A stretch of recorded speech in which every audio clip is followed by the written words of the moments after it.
안녕하세요. 사연 읽어주는 남녀입니다. 오늘도 와주셔서 감사드리며 그럼 오늘의 사연 바로 시작하겠습니다. 새벽 일찍 일어나 남편과 아이들 아침 식사 준비를 하고 있을 때였어요. 띠링 하는 소리와 함께 제 핸드폰이 울리더라고요. 이 시간에 누가 나한테 연락을 할까 싶어 핸드폰을 들여다보니 처음 보는 핸드폰 번호가 찍혀 있더군요. 하지만 문자 내용을 본 저는 그만 핸드폰을 떨어뜨리고 말았습니다. 고 이진숙께서 별세하시어 부고합니다. 이진숙, 기억에서 지웠다고 생각한 이름이었어요. 어떻게 내 연락처를 알고 부고 문자를 보냈는지 의문이었습니다. 출근을 위해 씻고 나온 남편이 제게 다가왔어요. 무슨 일 있어? 아유, 사람이 새파랗게 질려있네. 그게 누가 죽었다고 연락이 와서. 누가?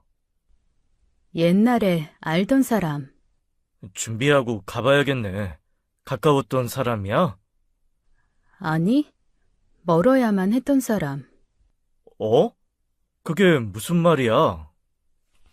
아무 대답 없이 핸드폰을 바라보고 있는 저를 남편이 이상하다는 눈으로 바라보았습니다. 이진숙, 그녀는 저의 동서가 되는 사람이었어요. 아니, 정확하게는 전동서라고 해야 옳겠네요. 저는 전 남편과 사별을 하고 재혼을 했거든요. 하지만 편의상 이 글에서는 동서라고 여러분들께 말씀드릴게요. 재혼한 지금의 남편은 외아들이어서 제 결혼 생활에 동서는 그 여자 한 명이기도 하고요. 지워버리고 싶었던 이름, 기억하고 싶지 않았던 그 기억이 다시금 문자 한 통으로 제 삶에 훅 들어왔습니다. 남편은 저와 상가에 함께 가겠다며 연차를 쓰겠다고 핸드폰을 들었어요. 저는 그런 남편에게 괜찮다고 하며 남편 출근을 시켰죠. 그리고 아이들 밥 먹이고 학교에 보낸 저는 거실에 앉아 한참을 문자를 보았어요. 가지 말자. 이미 다 지난 사람이야. 그렇게 혼자 중얼거린 저는 벌떡 일어나 이불 빨래부터 시작해 온 집안 청소를 하기 시작했어요. 마치 이진숙이라는 이름을 다시 제 기억에서 지우기 위해 노력이라도 하듯 저는 닥치는 대로 제 몸을 굴렸습니다. 하지만 몸은 고단해져도 그 이름은 쉽사리 지워지지 않더군요. 대체 왜 또 내 인생에 들어오는 거니, 진수가? 정신없이 집안일을 하다 보니 어느새 밖은 다시 캄캄해져 있더군요. 퇴근한 남편이 제게 물었어요. 상가에는 다녀왔어? 아니, 안 가도 되는 거야? 그럼 부조라도 해. 안 가도 되고 부조 안 해도 돼. 내가 알아서 할게. 저도 모르게 삐져나온 날카로운 말에 남편이 잠시 놀라했어요. 결혼 이후 이렇게 신경질적인 반응을 보인 것도 처음이었습니다. 미안해. 오늘 몸이 안 좋아서 내가 예민했나 봐. 미안해, 여보. 아니야. 몸 안 좋으면 오늘은 일찍 쉬어. 고마워. 그렇게 저는 일찍 잠자리에 들었지만 새벽이 되도록 잠에 들지 못했어요.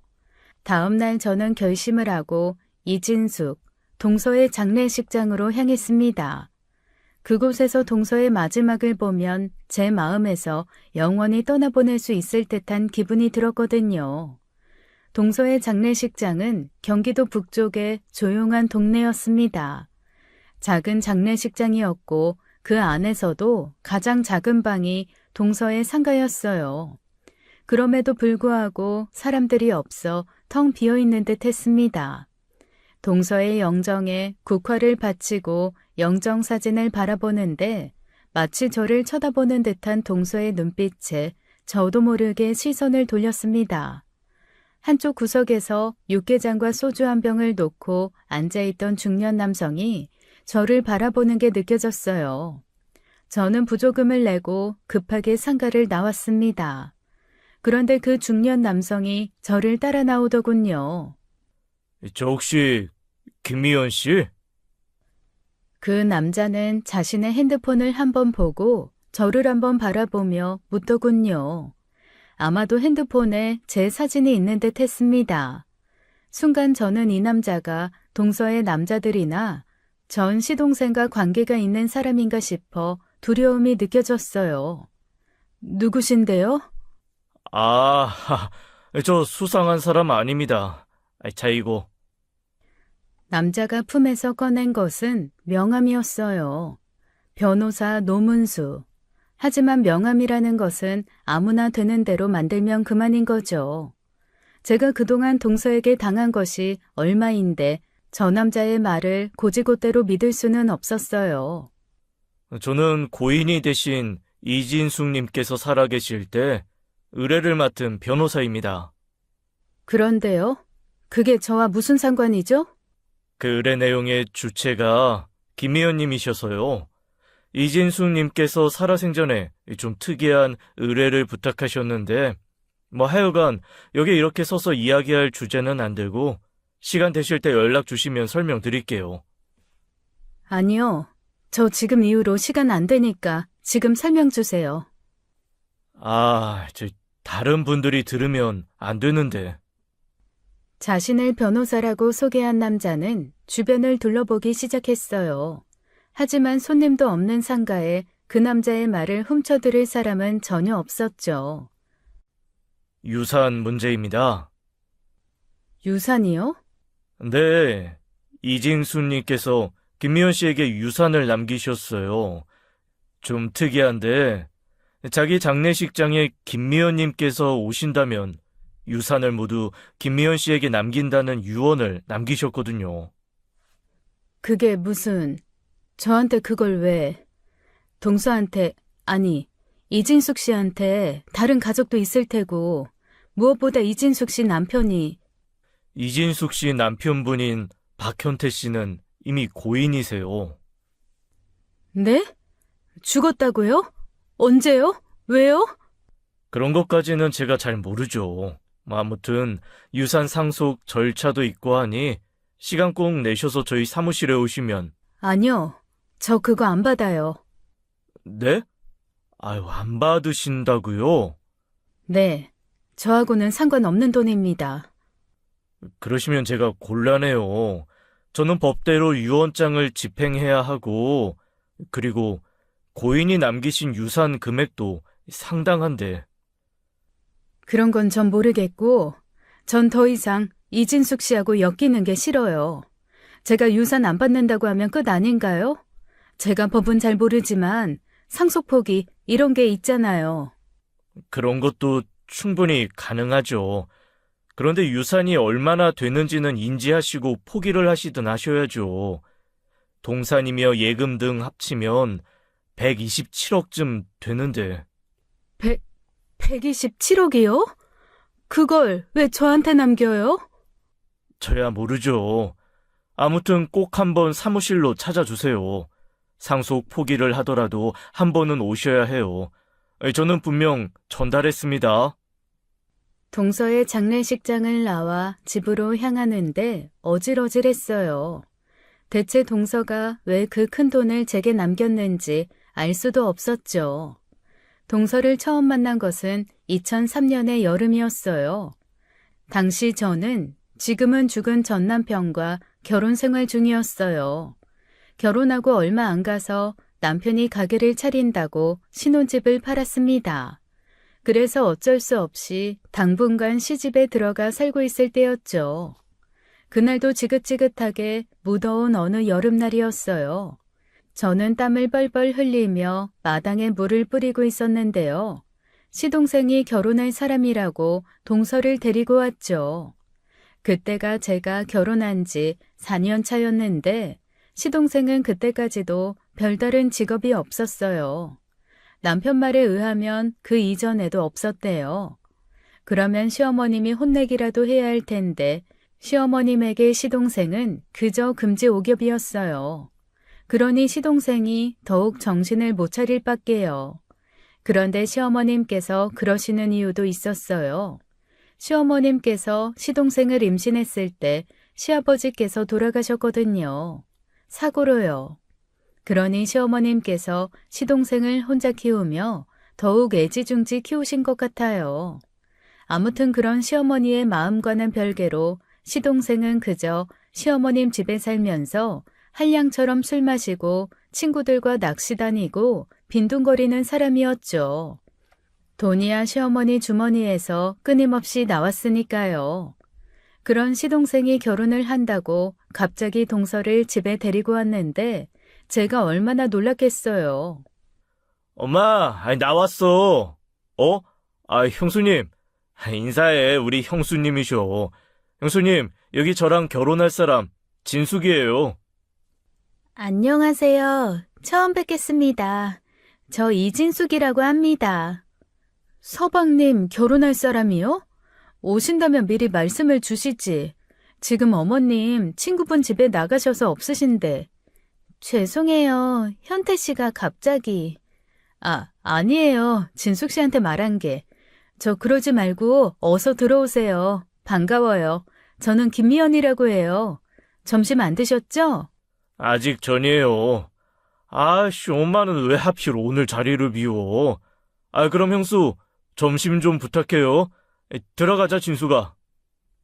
결혼할 사람을 소개시킨다고 데려오면서 사전에 약속도 안 하는 사람이 어디 있나요?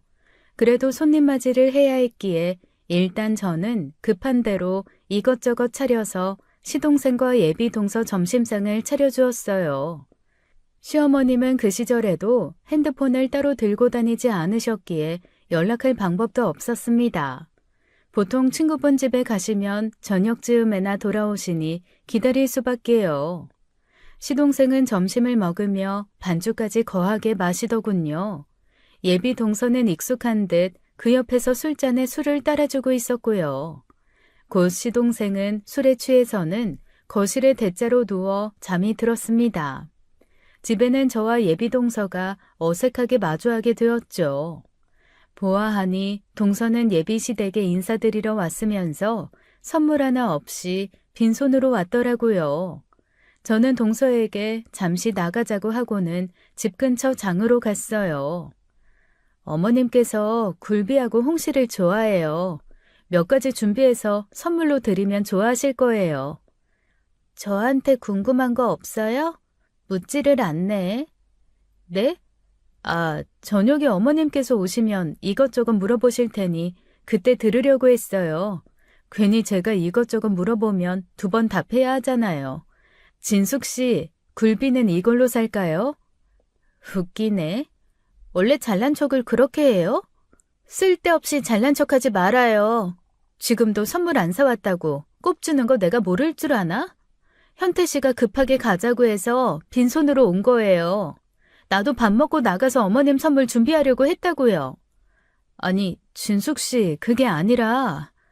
하지만 동서는 제 말을 듣지도 않고는 굴비를 사들고 시댁으로 향하더군요. 그 뒷모습을 보는데 내가 과연 동서와 잘 지낼 수 있을까 하는 생각이 들었죠. 시어머니는 저녁 즈음에 집으로 돌아오셨어요.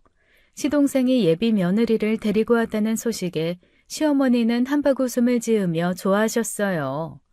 하지만 그 웃음은 오래가지 않았습니다.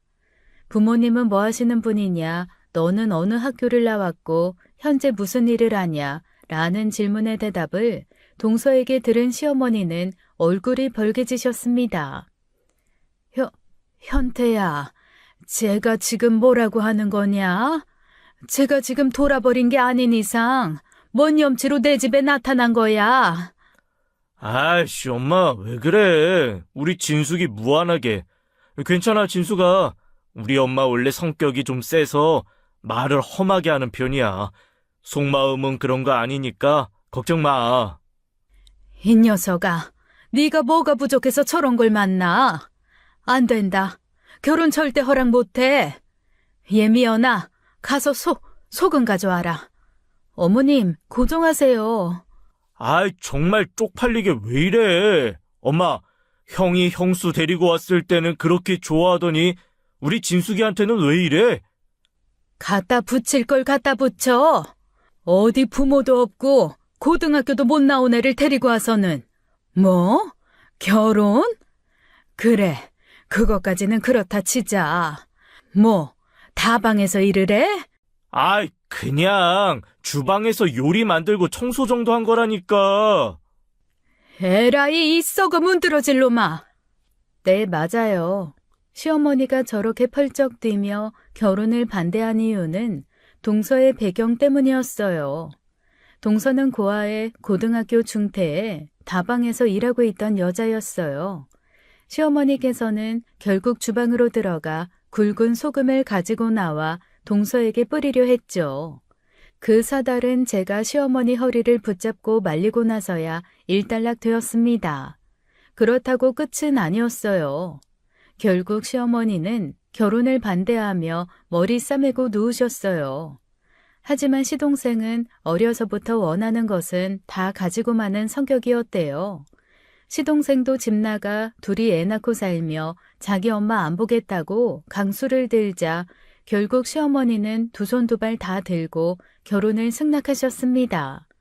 짧게 설명해서 그렇지 이 과정이 약 3달이나 걸렸어요. 시동생은 실제로 옆 동네에 원룸을 잡아 동서와 동거를 했고요. 어쨌거나 시동생은 결국 동서와 결혼을 했어요. 하지만 시어머니도 그 결혼의 조건을 거셨죠. 분가는 나중에 해. 일단은 집에 들어와서 살면서 집안일들 배워라.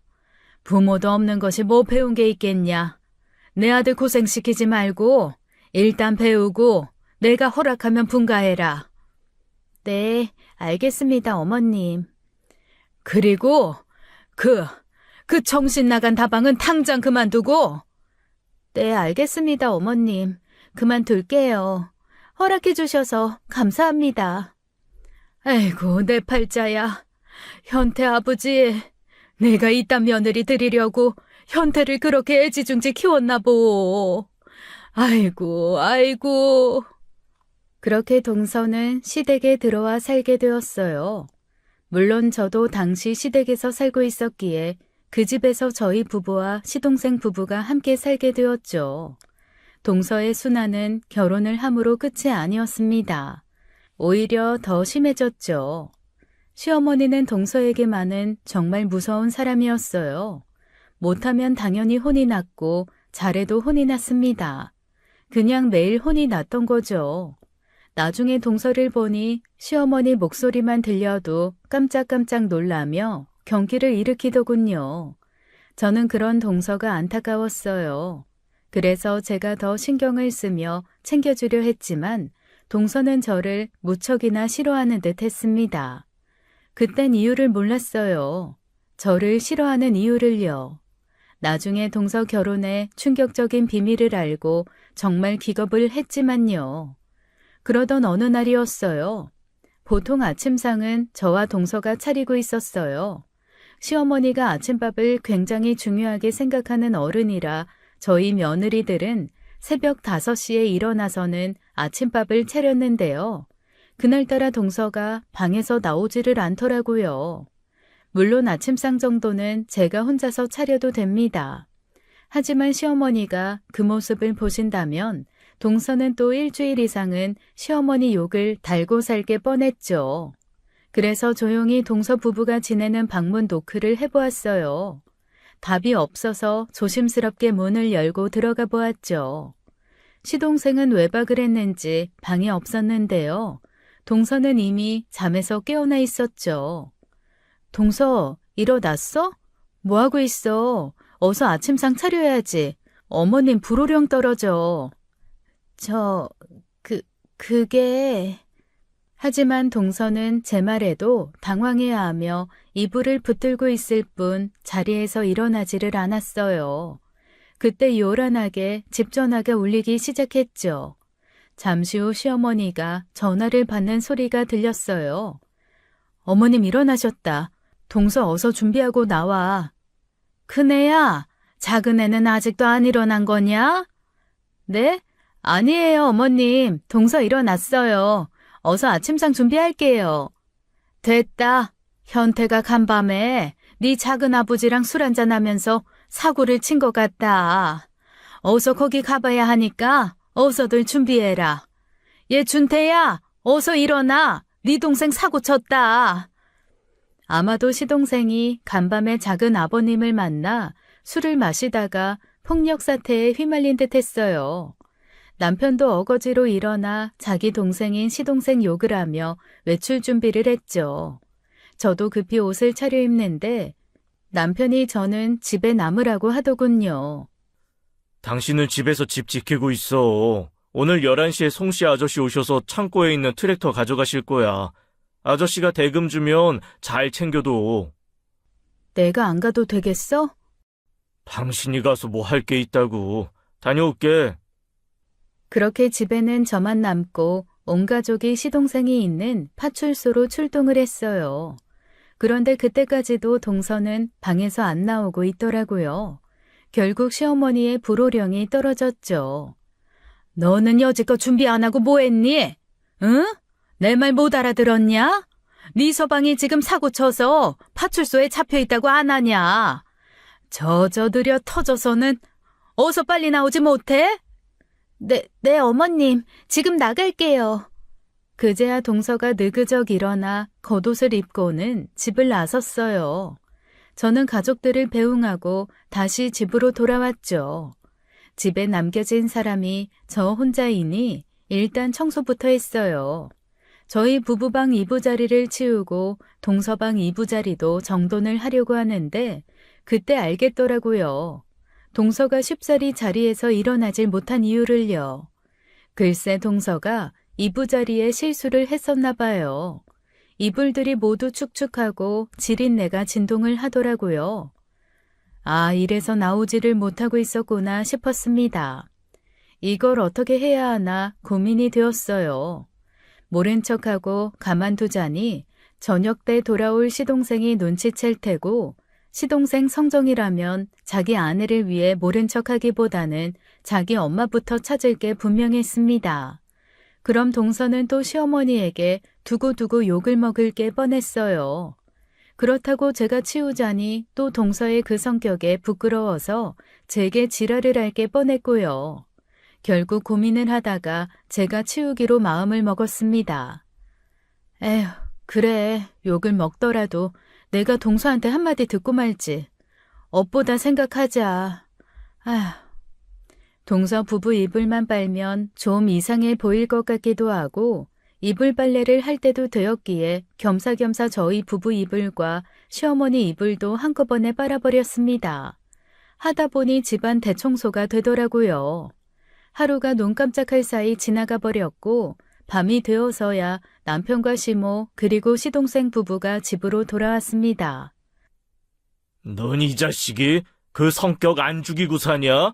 깜도 안 되는 놈이 왜 덤벼서는 쥐어 터지냐? 아이씨, 그만 좀 해. 그 새끼가 술 마시는데 계속 꼬라보잖아, 기분 더럽게. 그래서 그냥 좋게 말했다니까? 쳐다보지 마시라? 그런데 다짜고짜 그놈이 주먹을 날린 거야. 좋게 말하긴 눈깔 파버리기 전에 꼬라보지 말라고 했다며. 너 때린 그 아저씨 몸을 보니까 너 맞아 죽지 않은 게 다행이다. 아이고 그만 좀 해라. 네 동생이 술 한잔 하다가 실수 좀 했는데 사람을 때린 놈이 잘못이지 네 동생이 잘못이냐? 응? 큰아가 이게 다 뭐냐? 집으로 돌아온 시어머니가 제가 해놓은 이불 빨래를 보시고는 놀라하셨어요. 아, 이제 곧 겨울이라 여름 이불은 정리해서 넣으려고요. 그래서 겸사겸사 다 빨아두었어요. 잘했다. 그렇지 않아도 내 시키려고 했는데 네가 알아서 했구나. 내가 이래서 널 예뻐한다. 당신도 참. 왜? 며느리 한 명 더 집에 들어오니까 위기의식 느껴? 뭘 시키지도 않은 걸 힘들게 해. 그나저나 송씨 아저씨 왔었지?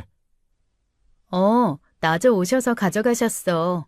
대금은 어머님 화장대 서랍에 넣어뒀어. 형님. 왜 동서? 혼자서 고생하셨어요. 고마워요. 응. 동서도 고생했을 텐데 들어가 쉬어. 아마 그때부터였던 것 같아요. 동서가 저를 대하는 태도가 조금은 바뀐 게요. 며칠 뒤 남편이 새벽 근무가 잡힌 날이었어요. 동서가 늦은 밤에 저희 부부방으로 찾아왔죠. 그것도 쟁반에는 제가 좋아하는 곶감과 저녁에 먹었던 전들을 한가득 가지고요. 동서, 이게 다 뭐야? 형님이랑 한잔 하려고요. 짜잔!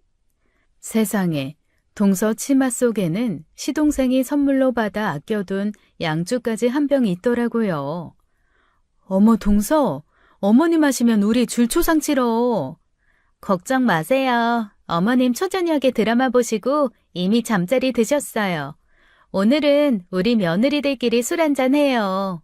아주버님도 내일 아침에야 들어오실 거고 현태 씨도 친구 만난다고 청주 가서 오늘 들어올 일 없어요. 그래도 난 너무 불안한데. 어떻게 마셔볼까? 그래요. 설마 어머님한테 걸린다고 정말 죽기야 하겠습니까? 그렇게 결혼 이후 처음으로 동서와 술 한잔을 하게 되었어요. 그러면서 동서의 속마음을 조금이나마 듣게 됐죠. 좀 안타까운 배경을 가진 사람이란 것도 그때 알게 되었어요. 저번 이불 사건 고마웠어요. 그것 때문에 빨아주시고 숨겨주신 거죠? 무슨 말이야? 난 그냥 어머님 말씀처럼 계절 바뀌어서 농에 이불 넣기 전에 한 번 다 빨아둔 거야. 됐어요. 저도 눈치가 어마어마합니다. 잘하는 건 없어도 눈치는 좋아요. 왜 잘하는 게 없어? 요리도 잘하더만. 난 깜짝 놀랐어. 어머님도 동서 요리 실력만큼으로는 구박 안 하시잖아. 다 다방에서 욕 처먹으면서 배운 거죠 뭐.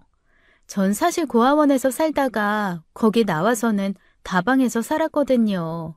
그런데 고아원도 그렇고 다방 언니들도 그렇고 다들 집분이 몰라요. 그래? 그래도 좋은 사람들도 있지 않았어? 전혀요. 거기는 다들 자기 살겠다고 지 옆 사람 통수 치려는 사람들만 득실거려요. 아주 눈깔들을 버라이어티하게 굴린다니까요. 언제 저놈 통수를 칠까 이러면서. 정말?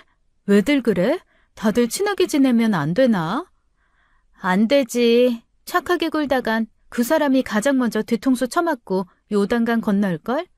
저도 처음에는 엄청 당했어요. 믿었다가 배신당하고. 에휴, 그래서 형님도 처음에 그런 사람인 줄 알았는데 여튼 고마워요, 형님. 조금 애잔하더라고요.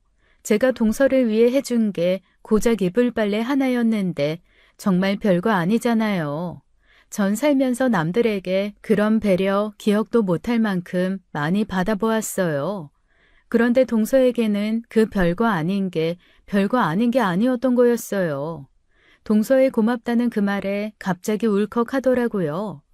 동서의 인생이 가여워서가 아니었어요. 단지 정말 별것도 아닌 남을 위한 작은 배려를 동서가 살면서 겪어보지 못했다는 게 그 삶이 너무 고단해 보여서 안타까웠어요. 취했나 보다. 내가 헛소리를 다 하네. 난 이 집에 좋아하는 사람 형님뿐이 없어요. 그러니까 내 뒤통수 치지 말아요. 나 배신하면 알죠? 죽여버릴 거야. 진짜로. 말을 왜 그렇게 무섭게 해. 그리고 왜 나뿐이야? 적어도 시동생 한 명은 더 있지. 현태 오빠요? 그 오빠가 왜 저랑 결혼한지 알아요? 당연히 동서를 좋아해서. 완벽하게 틀렸습니다. 언니는 그냥 평생 모르는 게 좋아요. 아, 형님인데 언니라고 불러버렸네? 저 형님, 나 부탁이 있는데 들어줄래요? 무슨 부탁? 아무도 없을 때는 형님 말고 언니라고 불러도 돼요? 그건 안 되려나? 하긴 동서지간에 언니는 좀 웃기긴 하겠다. 아니야, 언니라고 불러. 제 말에 동서가 환하게 웃으며 저를 바라보더라고요. 그렇게 한참을 제 얼굴을 동서는 바라보았습니다. 왜? 내 얼굴에 뭐 묻었어? 예쁘긴 하네. 푹 빠질만해. 어? 그게 무슨 말이야? 몰라도 돼요. 아니지. 알면 다쳐요. 아직은 비밀입니다요, 언니. 그럼 저는 이만 제 방으로 갑니다. 그렇게 동서는 자기 방으로 돌아갔죠. 잠시 뒤 온 집안에는 고요함과 시어머니의 코 고는 소리만 들렸어요. 취중 진담이었을까요? 아니면 술 기운에 따른 용기였을까요? 다음 날 동서의 행동은 이전과 똑같았어요. 단둘이 있을 때도 저를 언니라고 부르지도 않았고 살갑게 제게 앵기지도 않았습니다. 어쩌면 조금 더 저를 차갑게 대했는지도 모르겠네요. 그러던 어느 날이었어요. 시어머니의 생신이 다가왔죠. 이번 내 생일은 요란하게 하지 말거라. 그냥 집에서 먹던 음식으로 대충 보내자. 매번 생일 챙겨 먹는 것도 이 나이 드니까 달갑지도 않어. 엄마는 맨날 저렇게 마음에도 없는 소리를 한다니까. 엄마가 그렇게 말해서 진숙이가 진짜 김치에 미역국 하나 내놓으면 얼마나 진숙이를 잡으려고 그러쇼? 저것이? 야 이놈아, 그럼 나도 내 친구들처럼 저 유럽으로 생일 여행이나 보내다오. 해주지도 못할 것들이 말들이 많어. 아무튼 아무것도 준비하지 마. 시어머니의 반어법이라는 것을 모를 리가 있나요? 시어머니의 저 말뜻인 즉슨 그 어느 때보다 대단한 생일잔치를 기대한다는 뜻이겠죠. 그래서 나름 동네에서 큰 뷔페에서 친척들과 시어머니 친구분들을 초대해서 생일 잔치를 하기로 했습니다. 물론 경제적 부담이 있기는 했지만 1년에 한 번 자식된 도리를 해보자 했죠. 그리고 부담이 안 가는 선에서 각자 시어머니 선물을 준비하기로 했습니다. 그렇게 시어머니 생신날이 되었어요. 그런데 그날 제 인생에서 지워지지 않는 큰 사고가 터지고 말았습니다. 시어머니는 저희가 준비한 생일 잔치 준비를 매우 흡족해 하셨어요. 잔치에 오신 친구분들을 보실 때마다 자랑을 하셨죠. 얘 순자야, 얘가 내 첫째 며느리다. 아니 내가 그렇게 말리고 말렸는데도 얘가 시부모도 부모라면서 효도한다고 이렇게 생일잔치를 준비했다고 하는구나. 아이고 얼굴도 예쁘네. 말자 네가 며느리 복은 있나 보다. 좋겠다, 좋겠어. 어머님, 이거 동서하고 같이 준비한 거예요. 그리고 어머님 생신잔치 아이디어도 동서가 다 생각한 거고요. 얘가 이렇게 말도 예쁘게 한다.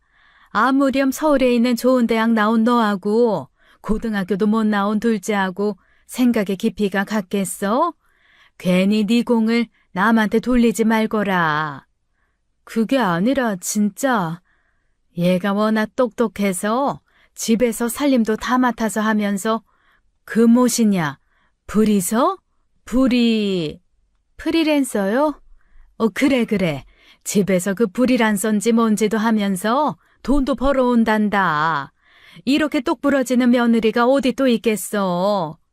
아이고 우리 며느리도 네 첫째 반의 반만큼이라도 했으면 좋겠다. 아주 똑부러지는구만.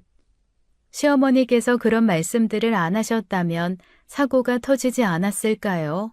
아니 어쩌면 제가 이 집에 시집 온 것 자체가 모든 불행의 문제였을지도 모릅니다. 그날따라 동서는 술을 많이 마셨어요. 시동생도 워낙 취해 있는 것 자체를 좋아하는 사람이니 많이 마시기도 했고요.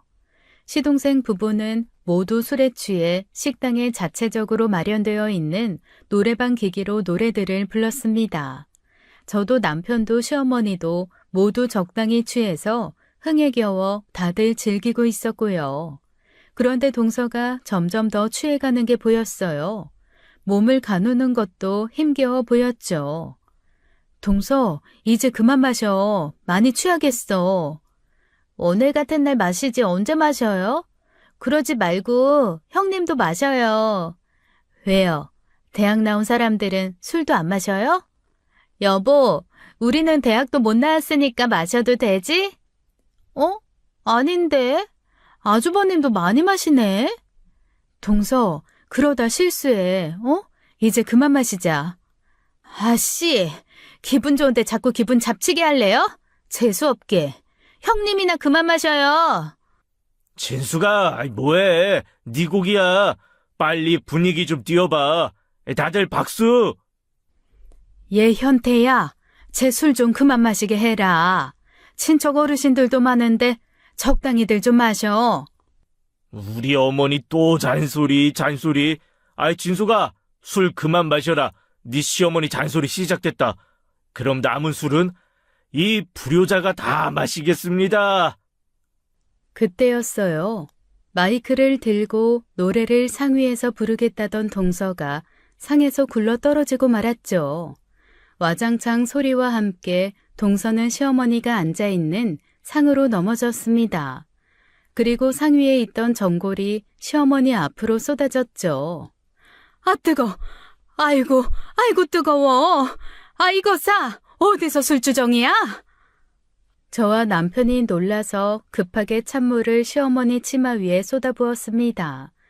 다행히 전골이 크게 뜨겁지는 않아 시어머니가 큰 화상을 입지는 않으셨죠. 저는 얼른 동서를 살폈어요. 동서도 크게 넘어졌기에 다쳤을까 걱정이 되었습니다. 하지만 동서는 벌떡 일어나 웃기 시작했어요. 어머님의 망신 1등 공신 둘째 며느리 이진숙, 오늘도 사고 쳤습니다. 제가 어머님에게 노래 한 곡 바칠게요. 그러니까 노여움 푸시고 제발 어머님 둘째 며느리도 예뻐 좀 해주세요. 동서, 괜찮아? 안 다쳤어? 그 난장판에 친척분들과 시어머니 친구분들은 입만 벌리고 저희를 바라보았습니다. 분위기가 찬물을 끼얹은 것처럼 싸늘해졌죠. 동서가 선곡한 노래 반주만 노래방 기기에서 흘러나오고 있었어요. 하지만 동서는 그 분위기에도 아랑곳하지 않고 노래를 부르기 시작했습니다. 넌 지금 이 상황에 노래가 나오니? 현태야, 쟤 좀 데리고 나가라. 어디 시어미 생일잔치에서 술주정을 부려? 아이고 하는 꼴을 봐라. 없던 정도 털린다. 당신 그만 못해? 에이씨, 내가 쪽팔려서 그만하고 당장 나가. 내가 후회가 된다. 너 같은 걸 우리 집에 들인 게. 후회가 돼? 왜 이 새끼야? 왜 후회가 돼? 형님 좋아해서 비슷하게 생긴 낚이고 사는 게 후회가 돼? 아니면 나랑 그 짓 할 때마다 형님 이름 부르면서 흔들어대던 게 후회가 돼? 미연아 이러면서 나랑 잠자리 했잖아. 아니면 형님이랑 비슷하게 생긴 술집년 데리고 와서 사는 게 그게 쪽팔려서 후회가 되는 거야? 말해봐. 뭐가 후회가 되는데? 동서, 그게 무슨... 너 안 닥쳐? 들은 그대로라고요. 형님 좋아해서 형님이랑 잠자리 하고 싶어서 비슷하게 생긴 저 데리고 사는 거라고요. 형님한테 풀고 싶은 욕정을 나한테 대신 풀면서. 상상도 못한 충격이었어요. 동서의 폭로에 남편은 참지 못하고 시동생에게 주먹을 날렸습니다. 친척들은 그런 남편과 시동생에게 달려들어 말렸고 동서는 마이크를 어디서 찾았는지 쉼수봉의 사랑받겐 남몰라를 부르며 울다가 웃다가 난리도 아니었습니다. 저는 그 가운데서 멍하게 서 있었죠. 그때 시어머니께서 결국 쓰러지셨습니다. 이 사건으로 시동생은 이혼을 하겠다고 했어요. 하지만 동서가 이혼을 못 해주겠다고 받아쳤죠. 남편도 시동생에게 화가 단단히 났습니다. 다시는 자신의 동생을 보지 않겠다고 하더니 그 사건 다음 날 바로 분가를 했어요. 집을 구하는 3일간 저희는 호텔방에서 생활을 했고 정확히 3일 만에 남편이 가게를 담보로 대출을 받아 저희는 분가를 하게 되었습니다. 시어머니는 다음 날 병원에서 퇴원을 하셨지만 집을 안 나가겠다고 버티는 동서가 꼴보기 싫다며 친구 집으로 가버리셨고요.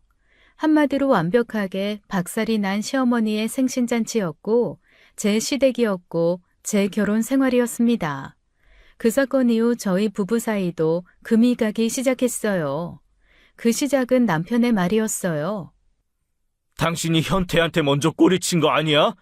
안 그럼 걔가 왜 당신 얼굴 닮은 여자를 데리고 와?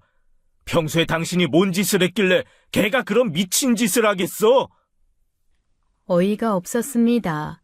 어처구니 없는 의심에 남편에 대한 정이 부서져 내리더군요. 결국 저희 부부도 분가를 한 지 한 달 만에 각방을 쓰기에 이르렀죠.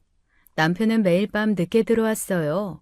저는 박살이 난 제 가정을 보며 시동생이 죽도록 미웠습니다. 그리고 그 자리에서 그 방식으로 폭로를 한 동서에 대한 미움도 생겼죠. 이미 다 알고 있었다면 제게 먼저 말해줄 수도 있었잖아요. 하지만 동서 역시 피해자이기도 했기에 저는 동서와 대화를 해봐야 했어요. 그러나 동서가 제 연락을 받지 않고 피했죠. 그렇게 시간은 흘러갔습니다. 그리고 그 사건 이후 2달가량이 지났어요. 더 이상 남편과 대화도 없었고 집에서 마주쳐도 남편은 저를 없는 사람 취급했습니다. 이렇게 계속 지내는 것은 서로에게 너무 큰 스트레스였어요. 그래서 그날 늦은 저녁 저는 남편의 가게로 찾아갔습니다. 서로 대화로 풀기 위해서요. 하지만 가게에는 남편이 없었어요. 남편 대신 가게에서 서빙을 하던 아르바이트생이 가게를 지키고 있었죠. 혹시 사장님 어디 가셨어요? 아, 사모님이세요? 사장님은 아까 동창회에서 만난 여자분이랑 나가셨는데요. 근처 술집에 계실 거예요. 동창회요? 무슨 동창회? 저도 잘은 모르는데 요즘 그 여자분이 자주 오세요. 사장님이랑 되게 친한가 봐요. 느낌이 이상했어요. 동창회에서 만난 여자라니요. 저는 정신없이 인근 술집을 찾아다니기 시작했습니다. 그리고 남편 가게 인근 술집에서 결국 남편을 찾았어요. 남편은 가게 아르바이트생이 말한 그 여자와 즐겁게 술을 마시고 있더군요. 저와의 일은 없던 것처럼 밝게 웃으면서요. 둘은 내연 관계처럼 보였습니다. 어떻게 아냐고요? 둘이 마주보며 술을 마시는 것도 아니었거든요. 앞에 좌석이 있는데도 불구하고 둘이 붙어서 주거니 받거니 다정하게 술을 마시더군요. 정말 어이가 없어 말이 안 나왔어요. 추운 겨울이었는데 차가운 바람이 느껴지지도 않을 만큼 제 마음은 더 차가워졌죠. 당장 술집으로 들어가 남편 동창이라는 여자 머리채를 잡고 패대기 친 다음 남편 정강이도 차주고 싶은 마음이 굴뚝 같았습니다. 하지만 일단 참았어요. 사람이 극도로 분노를 하자 오히려 차분해지더군요.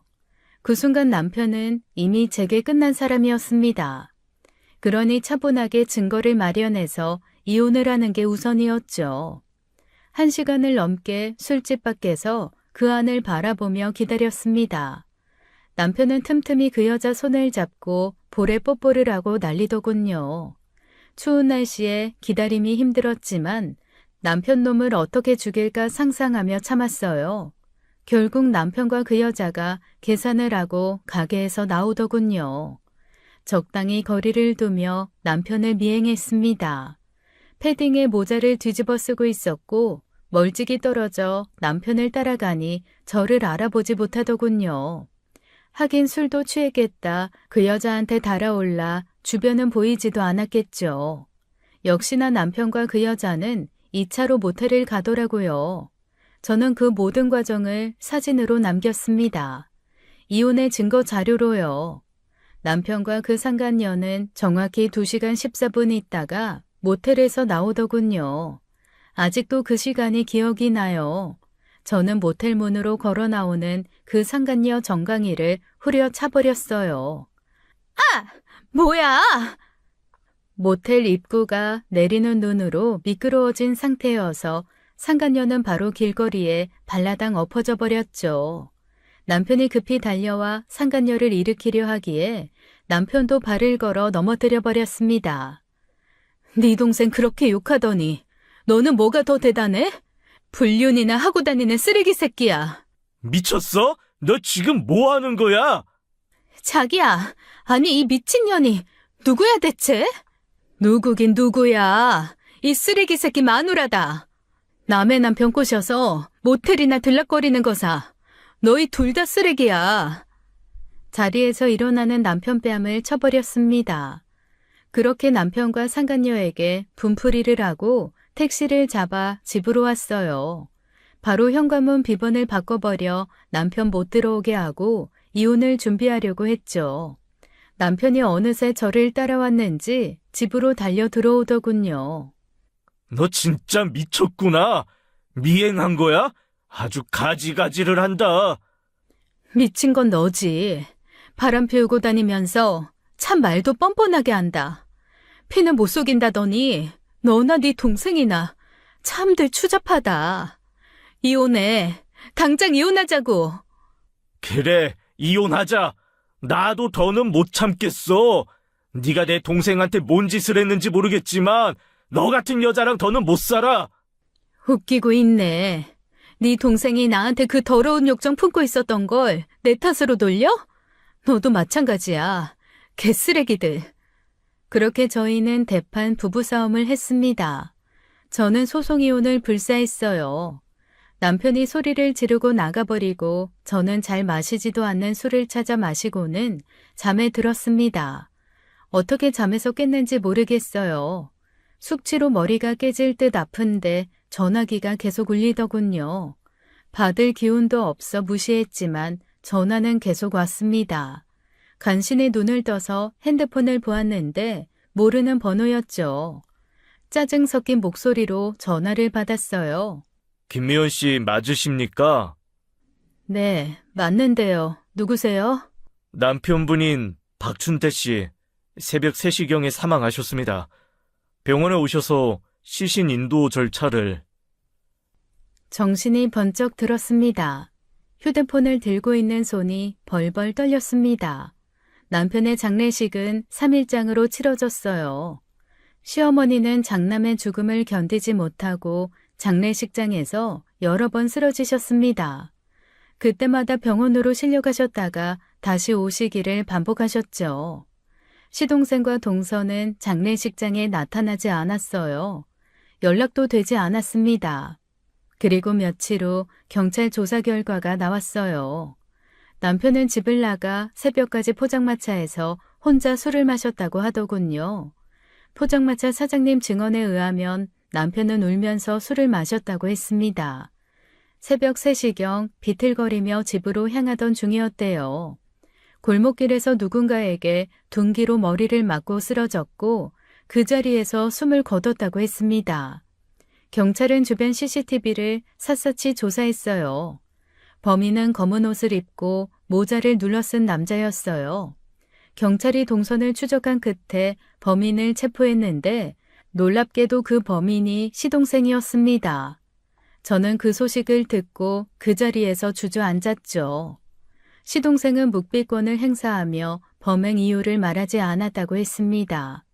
시어머니는 첫째 아들의 죽음도 모자라 둘째 아들이 범인이라는 사실에 다시 쓰러지셨어요.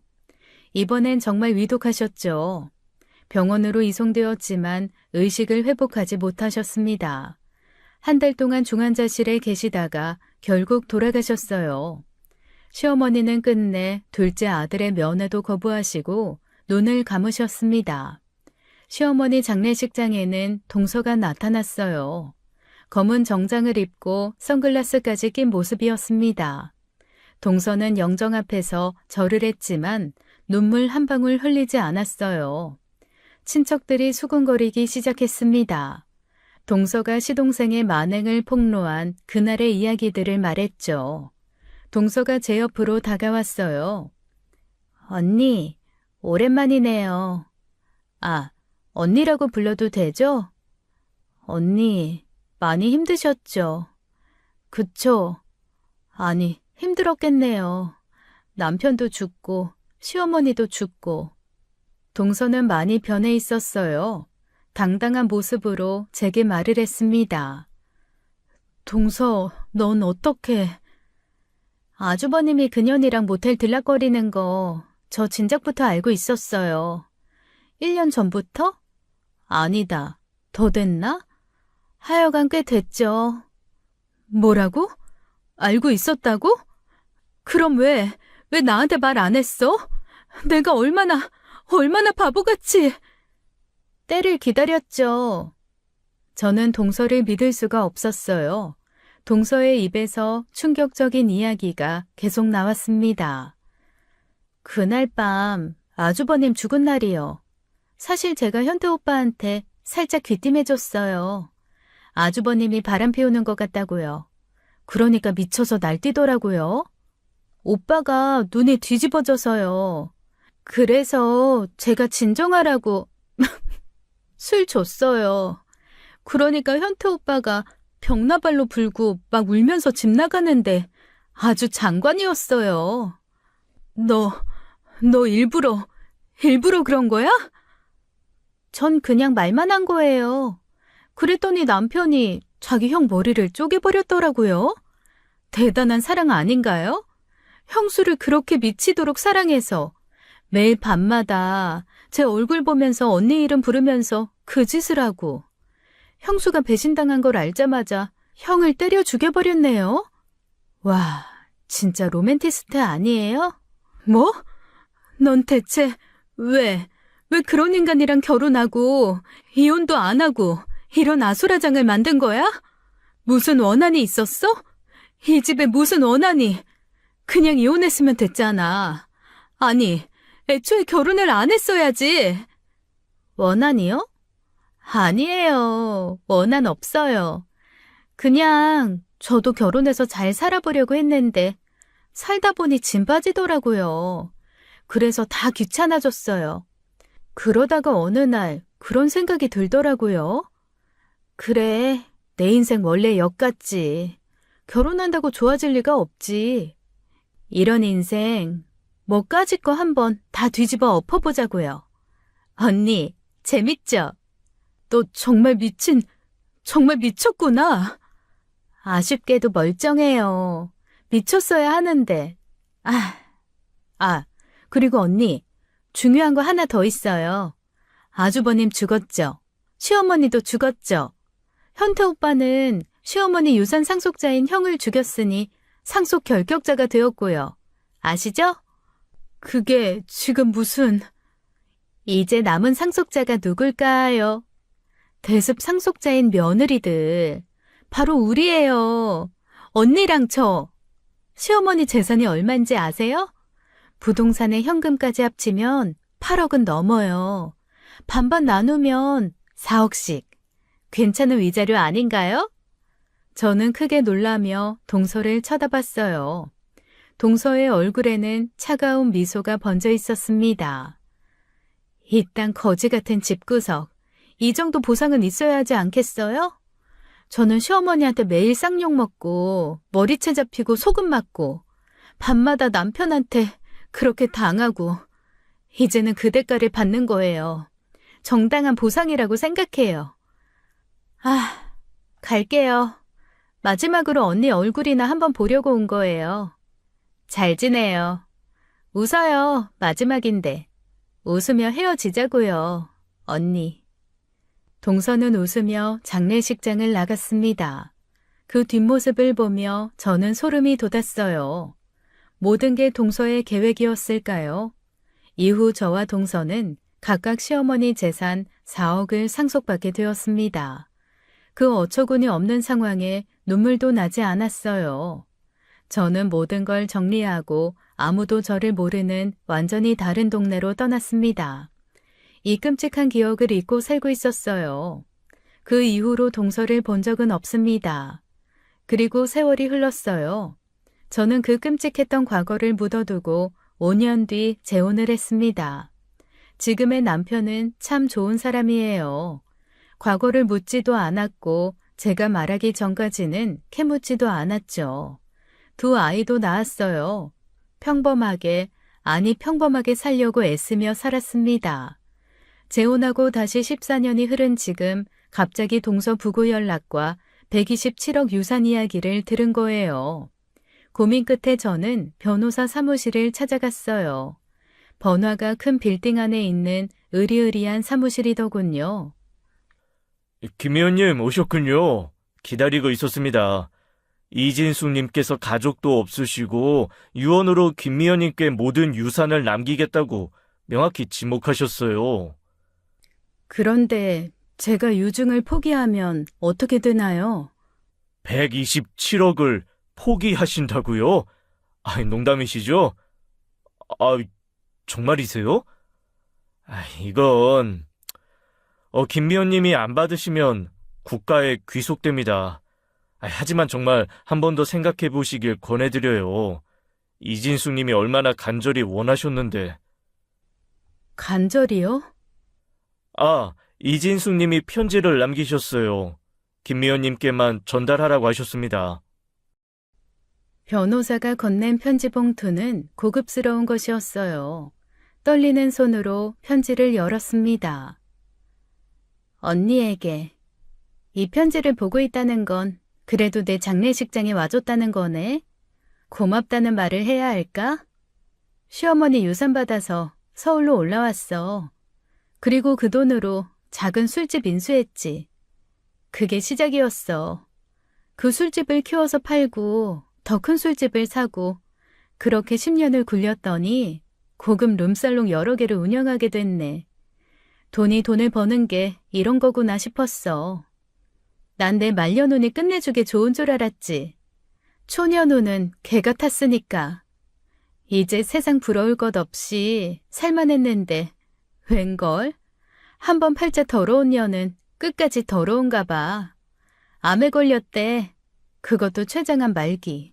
돈으로도 못 살린다더라. 우습지?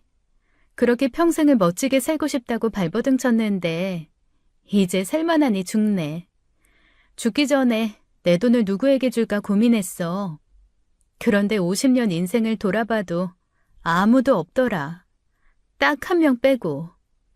내 인생 통틀어서 아무 대가 없이 잘해준 사람 언니가 처음이었고 마지막이었어. 언니랑 헤어지고 아무도 없더라. 언니 생각 많이 했어. 그런데 감히 연락은 못하겠더라. 고마워. 고마웠다는 말을 22년 만에 하네. 더럽게 번 돈이지만 내가 이 지옥 같은 세상에서 지지 않고 살아남은 증거야. 언니가 잘 써주길 바래. 그리고 미안해. 언니한테 상처 줘서. 진심은 아니었어. 언니, 잘 살아요. 진숙이가. 동서의 삶이 참 기구했다는 생각이 들었어요. 고아로 태어나 누구 하나 제대로 된 사랑을 받지 못하고 살았던 사람. 그래서 더 악착같이 살아남으려 했던 거겠죠. 안타까운 마음이 들었습니다. 지난 일들이 하나둘 떠올랐어요. 시어머니 생신날 그 폭로의 순간도 동서가 저를 언니라 부르며 술잔을 기울이던 그날의 밤도 그때 동서가 했던 말이 생각났습니다. 형님은 내 뒤통수 치지 말라는 말이요. 결국 동서가 먼저 제 뒤통수를 쳤지만 그것도 살기 위한 몸부림이었을 겁니다. 변호사 사무실을 나와 집으로 돌아오는 내내 생각했어요. 동서가 남긴 그 돈, 상상도 못할 큰 돈입니다.